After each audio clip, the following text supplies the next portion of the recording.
এই পাইপটির যে বিষয়টা আমি না করছিলাম যে এই পাইপটি ব্যবহার করার জন্য, কারণ এর জন্যই না করছিলাম এই পাইপটি আপনার গাম ছেড়ে দেয়, ঠিক আছে, গাম ছেড়ে দেয়। তারপরেও কিছু কিছু সময় কিছু কিছু কারণে এই পাইপটি আমাদের ব্যবহার করতে হয়। এটার জন্য এটা পাইপটি সুন্দর করে বাঁক দেয়, হ্যাঁ, বাঁক দেওয়ার কারণে এই পাইপটি ব্যবহার করা লাগে।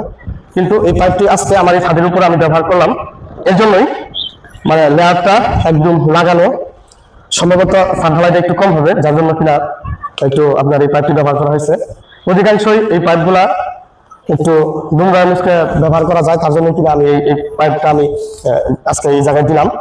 আর এই পাইপটা আজকে বিশেষ করে দেওয়ার উদ্দেশ্য হচ্ছে একটু বৃষ্টির আবহাওয়া এবং কি ঠান্ডা দিন দেখে দিলাম, কিন্তু রোদের তাপমাত্রার মধ্যে এই পাইপটি যতই ভালো আপনাকে রোদের তাপমাত্রার মধ্যে আপনারা যদি ব্যবহার করেন অবশ্যই ঘাম বারবার ছেড়ে দিবে, বেশি করে আপনার করতে হবে, ওই আপনার বান দিতে হবে, তা নাহলে ছুটে যাবে।